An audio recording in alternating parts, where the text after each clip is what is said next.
Remercions le Seigneur de nous avoir donné cette occasion-là, de nous revoir, de nous faire du bien ensemble aussi, parce que la famille, c'est aussi ça. Les amis, c'est aussi ça. C'est nous permet d'être bien, d'être content et d'être heureux. Comme vous me comprenez, alors je vais continuer à parler au malgache, puisque vous me comprenez bien. Alors on va continuer comme ça. Est-ce que ça vous convient? Oui? Très bien. Mais avant d'aller plus loin, j'aimerais vous raconter une petite histoire.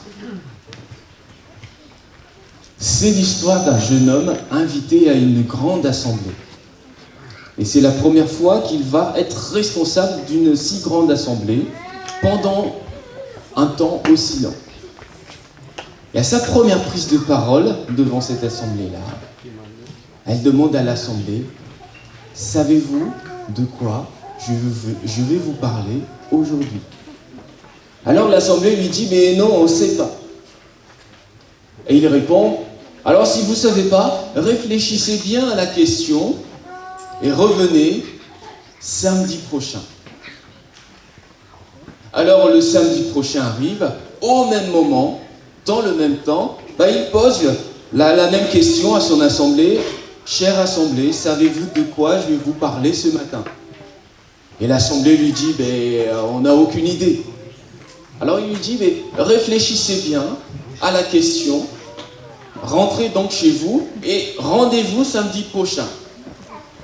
Et le samedi prochain arrive, et il lui pose la même question: chère assemblée, savez-vous de quoi je vais vous parler ce matin? Alors la moitié de l'assemblée se précipite pour dire: mais nous savons très bien, qu'est-ce que tu vas nous dire ce matin? Et l'autre moitié disait: nous, on n'a aucune idée de ce que tu vas nous dire ce matin.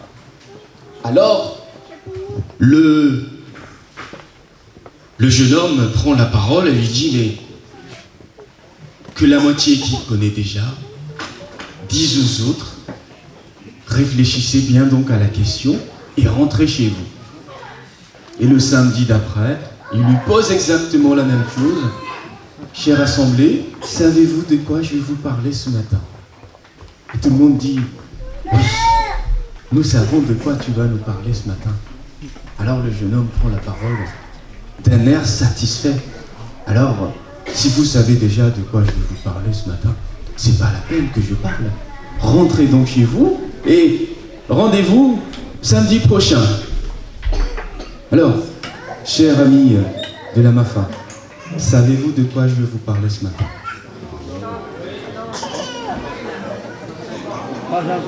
Alors, rentrons chez nous, réfléchissez bien à la question et revenons ici une autre fois.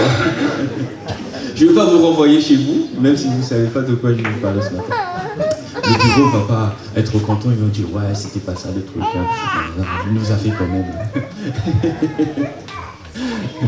Très bien, nous allons essayer de parler de cette thématique-là, de la famille, mais un peu d'une autre manière. Mais avant d'aller plus loin, j'aimerais que nous puissions incliner la tête et nous allons prier ensemble. Seigneur Dieu, notre Père, nous te remercions pour cette occasion que tu nous donnes en ce matin d'être présent en ce lieu. Merci d'inonder ce lieu de ta présence. Merci de visiter chacun de nos cœurs, Père éternel. Tu nous connais. Nous sommes comme un livre devant toi, Père éternel. Et d'abord, pardon pour toutes les fois où nous avons manqué de foi. Pardon pour toutes les fois où nous avons manqué de maîtrise de nous-mêmes. Pardon pour toutes les fois où nous avons on s'est écarté de la voie que tu nous as précisée, Père éternel. Mais merci de ta grâce. Merci de ce que tu nous permets, Père éternel, de continuer de marcher avec toi, malgré nous-mêmes. Bénis cette assemblée. Bénis chacun de nous, au nom de Jésus. Amen.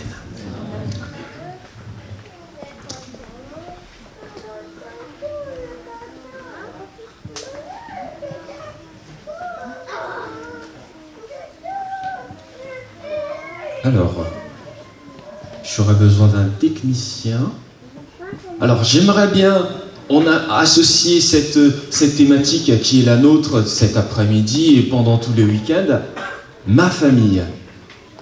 Ma famille, associée à ce thème-là que j'aime beaucoup, le vrai prix de la réussite. Hein? C'est intéressant, hein, de parler de la famille, mais parler de la réussite aussi en même temps. Parce que je pense que la famille, comme toute autre sphère de notre vie, c'est aussi quelque chose qui n'est pas fait, mais c'est quelque chose à faire, c'est quelque chose à construire. N'est-ce pas? Nous, en tant que famille, ma famille, ben ça veut dire que cette MAFA, c'est aussi une construction à tous, dont la contribution de chacun est nécessaire pour construire une belle famille, MAFA, n'est-ce pas? Et puis la famille, notre famille, la famille dans laquelle nous évoluons, c'est aussi une sphère de notre vie qui nécessite l'implication de tous et vers lequel nous allons tendre, attendez, oh, non, pas ça, vers justement la réussite. Quand on parle de la réussite, on parle pas toujours, on n'associe pas forcément le mot famille au terme réussite. N'est-ce pas? Mais, et ça tombe bien parce que nous vivons dans une époque où réussir est plus facile, n'est-ce pas? Si je vais réussir à faire une tarte aux pommes, alors je vais sur TikTok et je vais avoir la recette. Et si je vais regarder comment on fait, ben je vais aussi sur TikTok pour voir comment faire une tarte aux pommes, pour bien réussir une tarte aux pommes.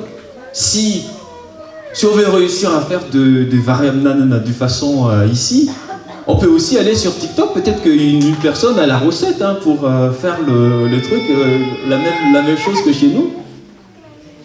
Et on comprend que si on veut réussir dans tel ou tel domaine de notre vie, ben les informations sont disponibles. Si on veut réussir à développer son potentiel intellectuel, ben on peut aller sur YouTube et regarder des vidéos. Si on veut développer son business, on peut aussi aller sur Internet, regarder des informations qui sont disponibles. On a l'impression que l'époque dans laquelle nous vivons, c'est la période où on peut supposer que c'est facile de réussir. Mais qu'est-ce que la réussite? Déjà, on va se mettre d'accord sur le terme qu'on utilise. Qu'est-ce que la réussite? Qui peut dire une définition? On va considérer que cette définition-là, c'est la plus parfaite des définitions en ce qui concerne la réussite. Qu'est-ce que la réussite?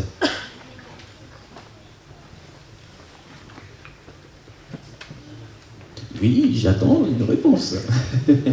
Oui, qu'est-ce que la réussite? C'est d'avoir accompli quelque chose malgré les difficultés. C'est d'abord accomplir quelque chose malgré la difficulté. Et lorsqu'on parle de la famille, on peut bien parler de la réussite lorsqu'on parle de la famille, en supposant que cette définition-là, elle est la plus parfaite et la plus aboutie parmi les définitions qu'on peut trouver. Avoir accompli quelque chose malgré la difficulté. Et notamment les difficultés qu'on pourrait rencontrer dans la famille, au sein de notre famille, elles sont nombreuses, n'est-ce pas? Mais à accomplir quelque chose malgré la difficulté, c'est donc aussi de la réussite. Est-ce qu'il y en a une autre définition de la réussite?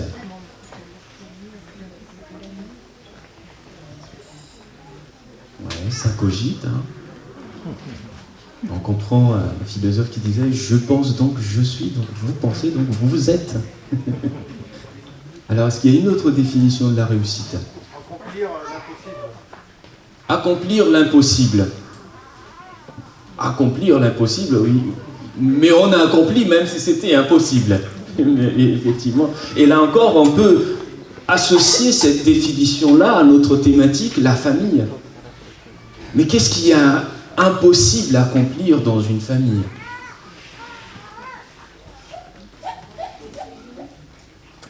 L'unité.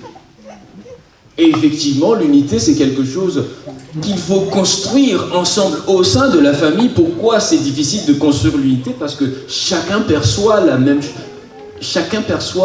différemment les choses.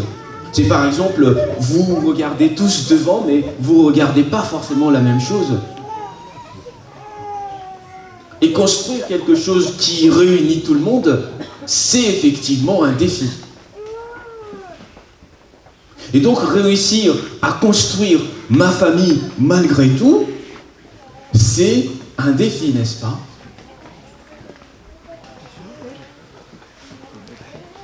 Alors, j'ai trouvé justement, comme je vous ai dit tout à l'heure, sur Internet, si on veut trouver des choses, on peut trouver. Donc j'ai sélectionné ici quelques définitions par rapport à la réussite et voir en quoi est-ce que ces définitions-là nous permettent d'appréhender la thématique qui est la nôtre cet après-midi et ce week-end.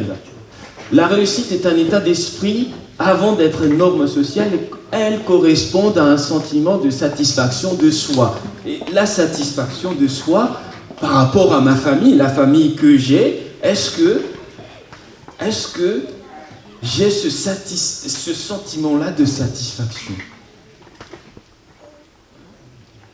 Si oui, très bien, sinon, mais quel défi qui m'attend? Et par quels moyens je vais braver l'impossible pour justement réussir à avoir ce sentiment de satisfaction de soi, dans sa famille. Avoir un résultat heureux, se terminer par un succès, avoir un résultat heureux. Dans l'esprit, dans la famille, celle que j'ai aujourd'hui, où est-ce que j'en suis par rapport à ce résultat vers lequel je veux tendre, vers cet objectif que je me suis fixé? Mais la vraie question, c'est aussi de savoir, est-ce que j'avais fixé un objectif pour ma famille?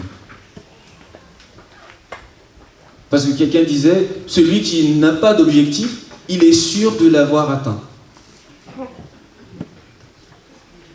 Ah, il y a un autre qui disait, il n'y a pas de vent pour celui qui ne connaît pas ses voiles. Donc, la satisfaction dans ma famille, être heureux dans la famille, où est-ce que j'en suis par rapport à ça? Quel est mon but? Quel est l'objectif vers lequel je vais tendre avec ma famille? Que ce soit ma famille directe, ma famille biologique, que ce soit ma famille en tant qu'église, que ce soit ma famille en tant que communauté. Quel est donc ce but? Croître, se développer favorablement. Ça aussi, ce serait donc la définition de la réussite. Croître et se développer favorablement. Faut que je pense que je tourne là-bas. Alors, j'ai quelques affirmations par rapport à la réussite. Et la première me paraît intéressante. Sans passage à l'action, rien ne se passe. C'est-à-dire que la réussite, c'est une chose, mais le but, les objectifs que je veux me fixer pour arriver à ce but-là, si il n'y a pas justement d'action, qu'est-ce que je fais réellement par rapport à ma famille, par rapport à la famille en tant que communauté? Comment permettre à notre famille en tant que communauté de s'épanouir, d'être satisfait au sein d'elle-même? Et quelle action je dois poser pour permettre à ma famille de tendre vers cet objectif, de tendre vers ce but qui était la satisfaction, le sentiment de satisfaction. Et d'ailleurs, le sentiment de satisfaction est un indice de bien-être quelque part. Est-ce que je suis bien au sein de cette communauté? Est-ce que je me sens bien au sein de ma famille? La deuxième... la troisième, on va prendre la troisième. Le succès n'est pas final, l'échec n'est pas fatal, c'est le courage de continuer qui compte. Effectivement, dans notre famille, il y a des défis, n'est-ce pas? Et il y en a plusieurs qu'on doit affronter chaque jour. Et j'aime bien cette affirmation-là, puisqu'il met aussi l'accent sur le courage de continuer. Quel but j'avais pour ma famille au début? Et où est-ce que j'en suis par rapport à ce but? Et pour ceux qui vont construire leur famille, je vais où? Vers quel chemin je vais? Vers quelle direction je vais tendre pour les plus jeunes?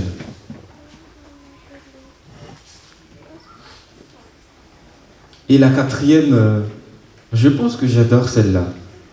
L'homme qui a réussi est celui qui peut gagner plus qu'une femme peut dépenser.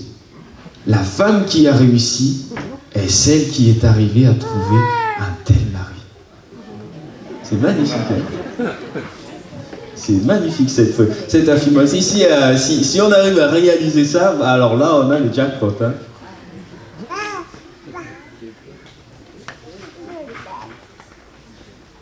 Ah, il est parti.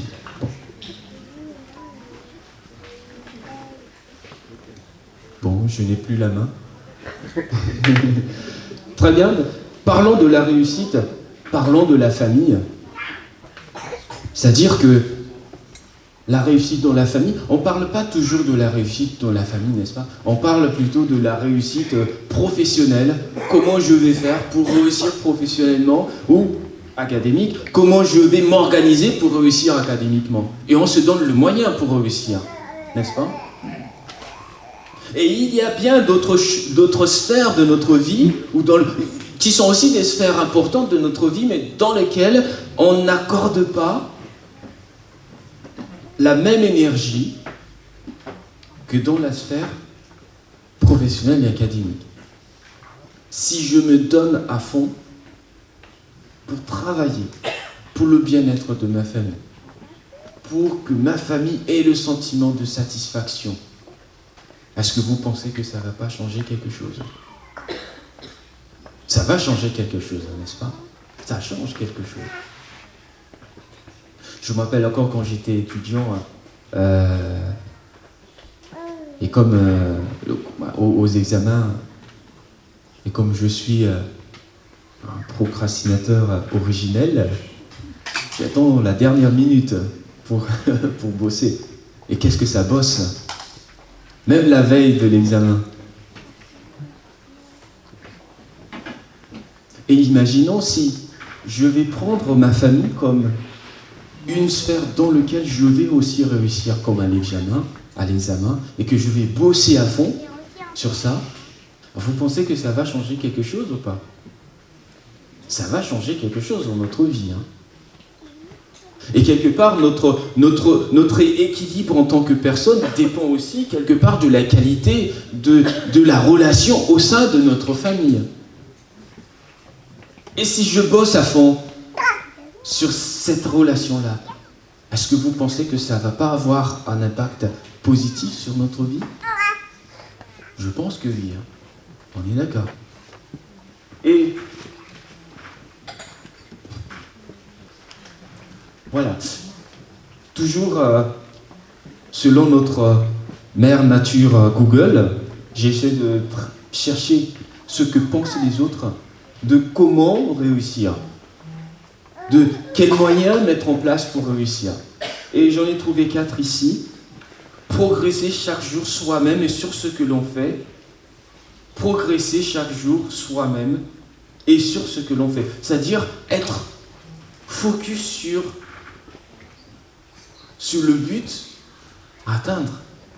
Et si je fais moi cette sphère de ma vie-là, un but précis à atteindre, que j'y travaille, que je vais progresser chaque jour moi-même et sur ce que je suis en train de faire dans la famille, est-ce que vous pensez que ça ne va pas impacter de manière positive notre vie?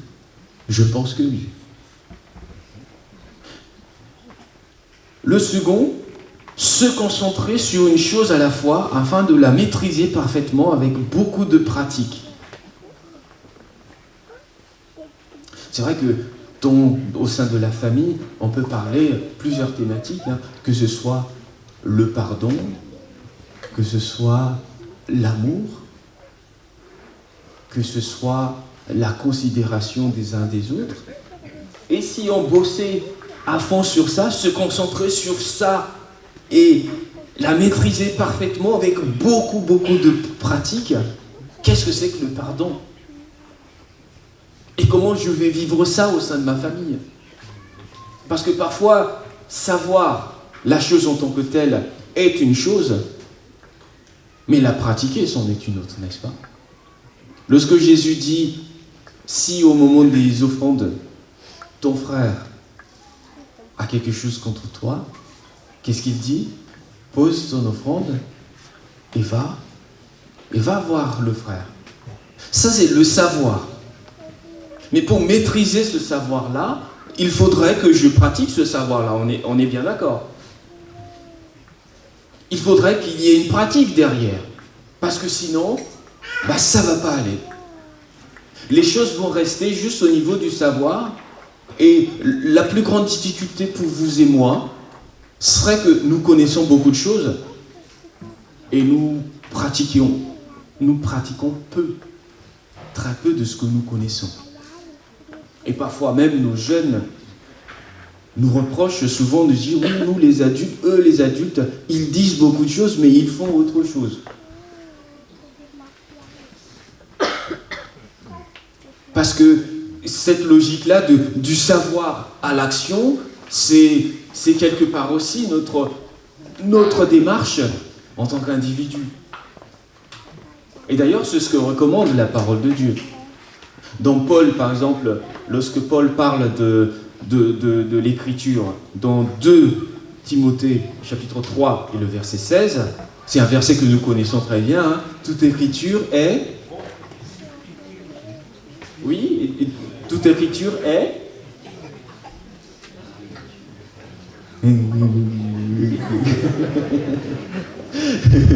Toute écriture est inspirée et utile pour enseigner.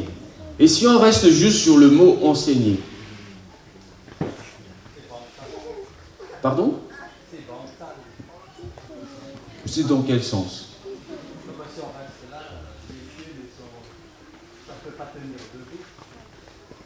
D'accord, ok, j'entends.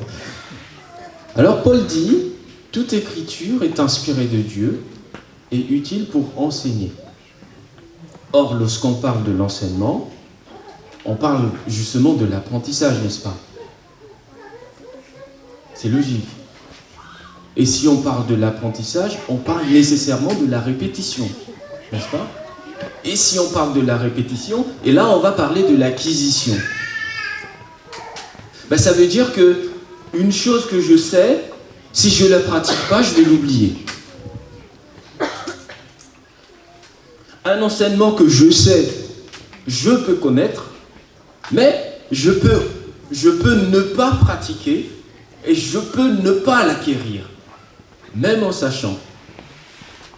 Même Paul dit aussi, dans Galates chapitre 5, le verset 22, c'est un texte que nous connaissons très bien, les fruits de l'esprit, c'est la bonté, la fidélité. Mais supposons que la bonté, on va sortir une bonne définition de la bonté, ce sera peut-être celle de la capacité d'une personne à être bon en toutes circonstances et en toute épreuve. Ce serait ça la bonté. Mais qui devient bon par le simple fait de savoir que c'est ça la définition d'une bonté? Personne. Si on veut être bon, habité par la bonté, savoir ce que c'est la bonté, la pratiquer et de l'acquérir, n'est-ce pas? Et le problème serait que je connais la définition de la bonté, je n'ai jamais pratiqué et je n'ai jamais acquis. Et dans toute sphère de notre vie, en tout cas dans la parole de Dieu, il est question de la pratique. Et maintenant, si ma famille, je vais réussir dans ma famille, alors quelle action je vais mener de là jusque là pour que la chose vers laquelle je tends, que je puisse véritablement mettre ça en pratique au sein de ma famille, en ce qui concerne la bonté, en ce qui concerne le pardon. Et si, par rapport à ces différentes méthodes-là, travailler très dur, mais d'en faire en s'amusant, se pousser soi-même et s'efforcer physiquement, et mentalement, en laissant de côté le doute. C'est-à-dire, si je vais travailler sur le bonheur de ma famille, la réussite de ma famille, et que j'y travaille tous les jours, très dur, et que je me pousse moi-même vers cet objectif-là, alors je pense que ça va nous impacter de manière positive, n'est-ce pas? Et très certainement. J'ai parlé tout à l'heure d'une sphère de notre vie. Une sphère de notre vie qu'on pourrait associer à la réussite. En plus de la réussite professionnelle et académique. Mais il y a une autre sphère de notre vie aussi qu'on ne cite pas, mais qui est fondamentale, importante.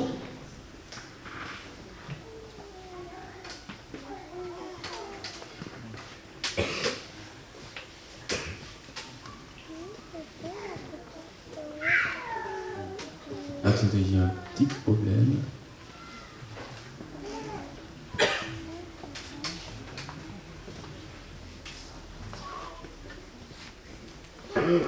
C'est pas grave. Alors, je disais tout à l'heure, et je regarde l'heure en même temps parce que je vous vois très calme. Alors, il y a une autre sphère de notre vie aussi, dans laquelle on ne parle pas forcément de la réussite. Et dont la Bible parle. Est-ce que vous pensez que la Bible parle de la réussite, oui ou non? Oui. Qui connaît un texte biblique qui parle de la réussite? Crois au prophète et tu réussiras. C'est qui dit ça?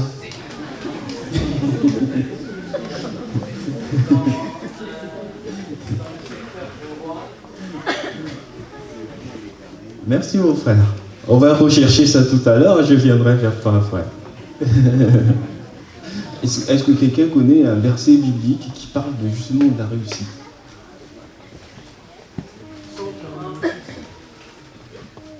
Le psaume 1.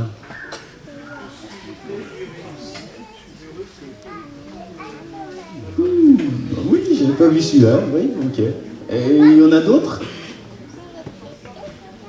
Comment? Mais il n'y a pas le mot réussite dedans. Et après, tu réussiras.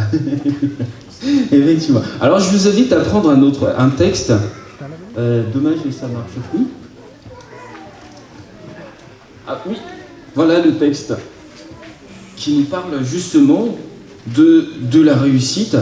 Et voici comment ce texte-là parle justement de la réussite. Fortifie-toi seulement et aie bon courage et en agissant fidèlement selon toute la loi de Moïse, mon serviteur, toutes les lois que mon serviteur t'a prescrites, ne t'en détourne ni à droite ni à gauche, afin de réussir. Qu'est-ce qu'il dit? Réussir dans tout ce que tu entreprendras. Dans tout ce que tu entreprendras. Et la suite, que ce livre de la loi ne s'éloigne point de ta bouche, médite le jour et nuit, pour agir fidèlement selon tout ce qui est écrit, car c'est alors que tu auras du succès. Et puis, dans tes entreprises, c'est alors que tu réussiras. C'est-à-dire que la logique de la parole de Dieu, la logique de Dieu, serait donc que la question de la réussite, la question de la construction de ma famille, ce ne serait pas directement l'objectif vers lequel je dois tendre, mais l'objectif vers lequel je dois tendre, c'est d'abord de s'attacher à Dieu, comme Dieu demande à Josué, et puis il dira, tu réussiras dans toutes tes entreprises, et ton entreprise, c'est aussi la famille, c'est aussi la réussite spirituelle dont on ne parle pas forcément, mais Dieu dit à Josué d'abord, réussis dans cet attachement entre toi et moi et tu réussiras. Et parfois on n'enseigne pas forcément à nos enfants, à nos jeunes, qu'est-ce que c'est que la réussite spirituelle. Et parfois même nous, parents, on les pousse à réussir académiquement et après l'église, ouais. Mais selon Dieu, c'est d'abord mais s'attacher à lui, donc ce sera la véritable réussite. Et ce sera la véritable condition qui t'amène à réussir dans d'autres sphères de la vie, et notamment la famille, professionnellement, académiquement parlant. Alors, l'attachement à Dieu, selon ce que disait le texte, conduira donc à la réussite dans toutes les entreprises, y compris la sphère familiale.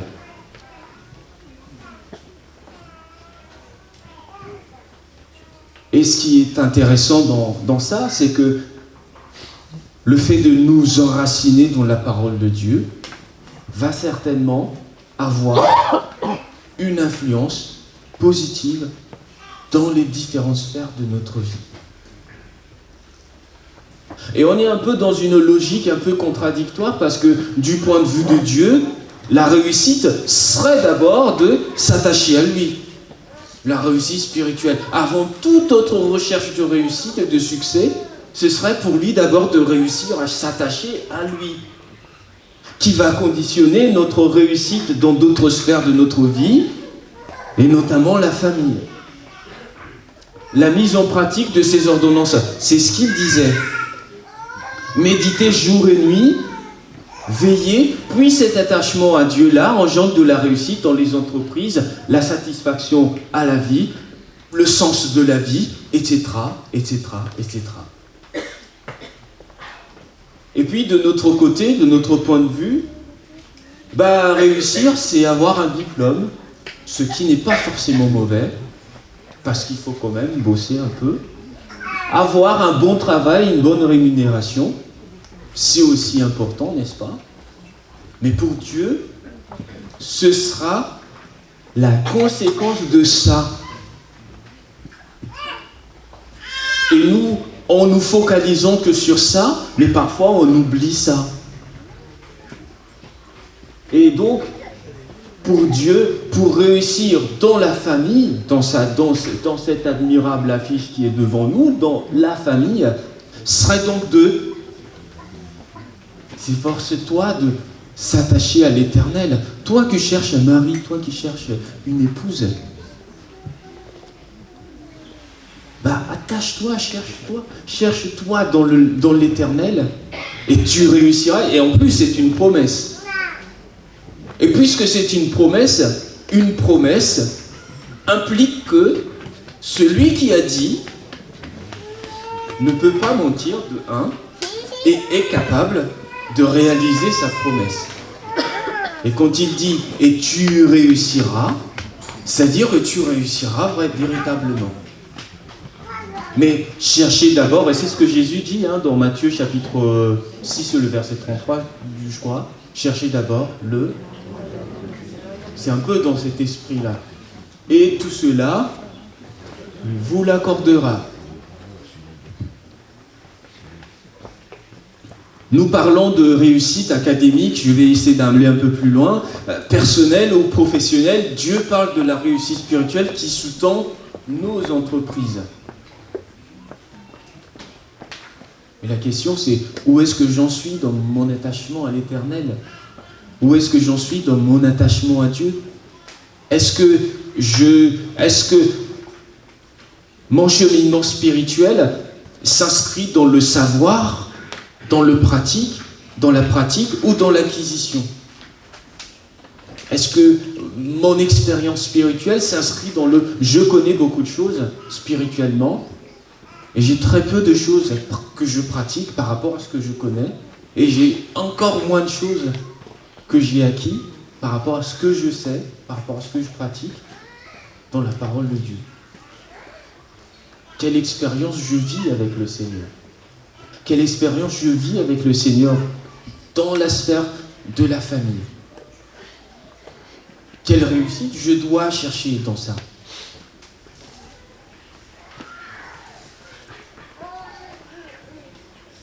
Non, on revient un peu.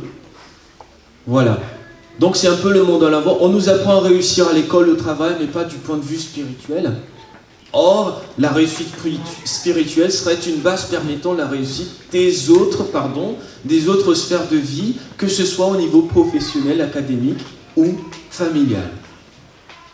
Et c'est vrai, parce que la Bible le dit même, si l'Éternel ne bâtit pas, ne garde pas la maison, ah non, c'est pas ça le verset. Si l'Éternel ne bâtit pas la maison, celui qui le bâtit, il travaille en vain. Si l'Éternel ne veille pas la ville, celui qui veille sur la ville, il va se fatiguer. Donc ça veut dire quelque part que pour Dieu, réussir dans la sphère familiale, réussir dans la sphère professionnelle, la logique de Dieu serait dans son attachement à lui. Dans ce qu'il a demandé à Josué de faire, veiller et médite les paroles jour et nuit.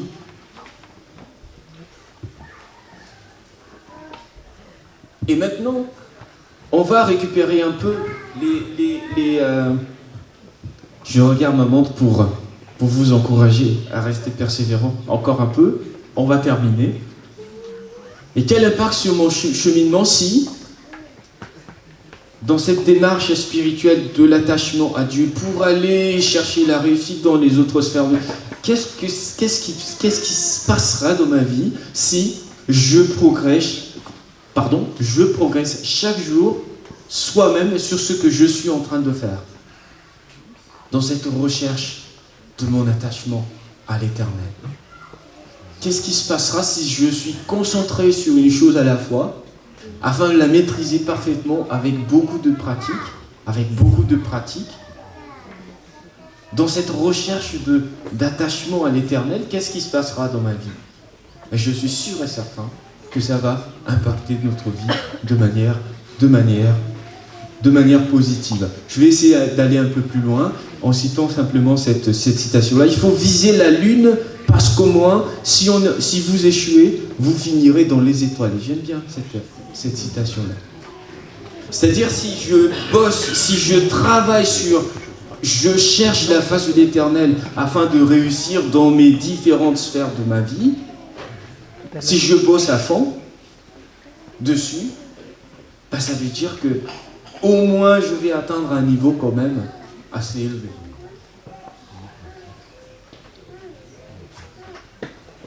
Et c'est aussi intéressant de préciser que, comme l'affirmation que nous avons au départ, sans passage à l'action, rien ne se passera. Et d'ailleurs, Jacques le dit, seulement ne vous contentez pas d'écouter la parole, mais qu'est-ce qu'il dit? Traduisez-la en acte. Ça veut dire que la traduction de la parole en acte, c'est ce qui amène quelque part, c'est ce qui fonde notre attachement à l'Éternel, et c'est ce qui nous amène vers la réussite et notamment notre épanouissement dans notre famille. Et juste une petite remarque que la spiritualité, de ce fait, va au-delà du simple fait d'aller à l'église. Je parle du simple fait d'aller à l'église parce que l'église, nous connaissons. Parce que la spiritualité consisterait à cette quête, à cette recherche de Dieu dans notre vie, de notre cheminement personnel. Et d'ailleurs, Jésus le dit dans son premier sermon sur la montagne, en parlant de la béatitude, heureux ceux qui sont pauvres en esprit. Et le mot pauvre qu'il utilise, c'est un mot un peu barbare en grec, ptokos, qui signifie être réduit à l'état de mendicité. Ça veut dire comment je suis dans mon cheminement avec l'Éternel. Est-ce que j'ai soif, est-ce que j'ai faim de Dieu? Ou est-ce que tout va bien, ça va? J'ai quand même réussi dans différentes sphères de ma vie.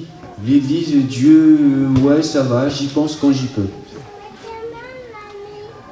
Et le véritable chemin spirituel s'inscrirait donc dans ce psaume, je crois que c'est le 34 ou le 42, qui dit « Comme une biche qui soupire après l'eau du ciel, moi aussi Seigneur, je soupire après toi. » Et ce serait ça, peut-être la véritable spiritualité, ça ne consiste pas à adopter un rituel particulier, mais être dans un état d'esprit de recherche et de quête. Et on va essayer d'aller un peu plus loin, comme je vous ai dit tout à l'heure. Et j'en termine avec cette... On peut revenir après, un peu? Voilà, sur le vélo. Sur le vélo. Voilà une anatomie du vélo. Le vélo, ce sera cet objet-là.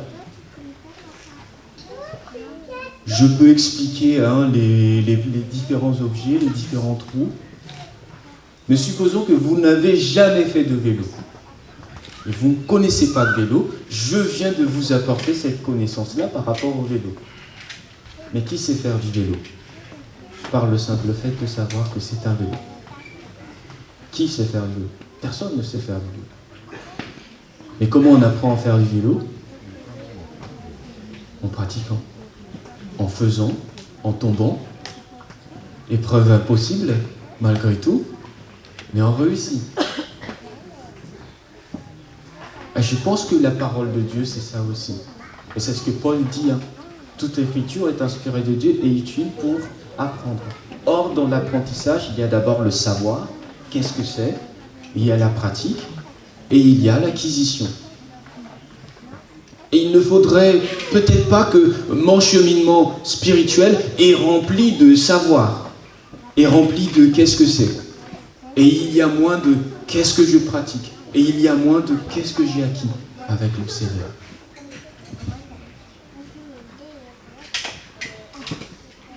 Et l'attachement à Dieu se fait par la pratique, par la répétition et l'obéissance à sa parole.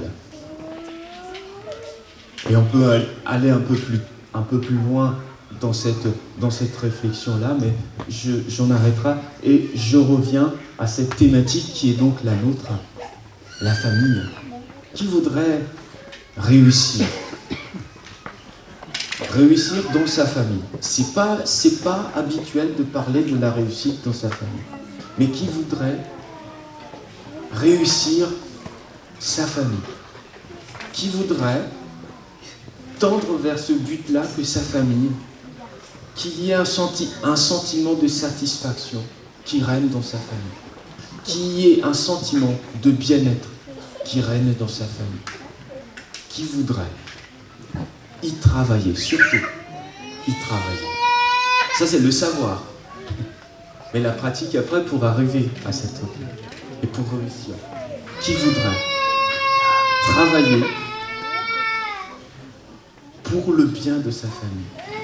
Qui voudrait prendre cette décision-là ce matin, de se dire, moi et ma famille, nous servirons l'Éternel. Parce qu'il s'agit de cet attachement à l'Éternel. Qui voudrait? Est-ce que je peux voir la main de ceux qui souhaiteraient? Ne vous sentez pas obligé de le faire. Mais qui voudrait se dire, oui Seigneur, je voudrais que ma famille, gardez les mains. Je voudrais que ma famille, que dans ma famille, qu'il y ait cette recherche de Dieu au sein de ma famille. Qu'il y ait cette réussite-là, que ce soit dans le bonheur, dans la satisfaction et dans le bien-être de mon foyer. Seigneur, je voudrais y travailler. Pour ceux qui ne sont pas encore dans la famille, mais ceux qui y songent à construire leur famille. Oui, Seigneur, je voudrais aussi construire les choses, pas d'abord en mettant moi en avant, mais en mettant toi en avant. Qui voudrait? Et je voudrais bien prier pour vous ce matin. Et je voudrais que nous puissions garder la position qui est la nôtre. Et nous avons incliné la tête et nous allons prier ensemble. Seigneur Dieu, notre Père, nous te remercions pour cette instruction que tu nous as transmise ce matin par le biais de ta parole. Père éternel, tu as vu ces mains qui se sont levées, marque-les, Père éternel, et que tu puisses nous conduire sur ce chemin, le chemin de l'apprentissage, le savoir, la répétition et l'acquisition. Père éternel, que tu puisses permettre à chaque famille ici présente de s'épanouir au sein d'elle-même.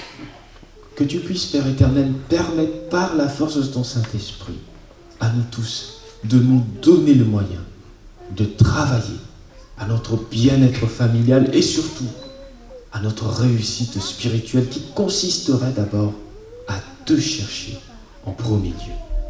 Père éternel, qu'il en soit ainsi dans la vie de tout un chacun et que ton nom soit glorifié en toutes choses. Amen. Amen. Amen.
Qu'on a invité aussi pour assister, donc je le remercie d'avoir eu le temps d'être libérés de leurs obligations, parce qu'ils avaient d'autres obligations, d'assister à la MAFRA cette année.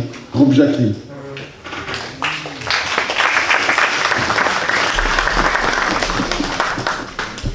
Pour le dernier chant, nous allons nous mettre debout, s'il vous plaît.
Seule la gloire est notre Dieu, qui nous permet d'être réunis ici.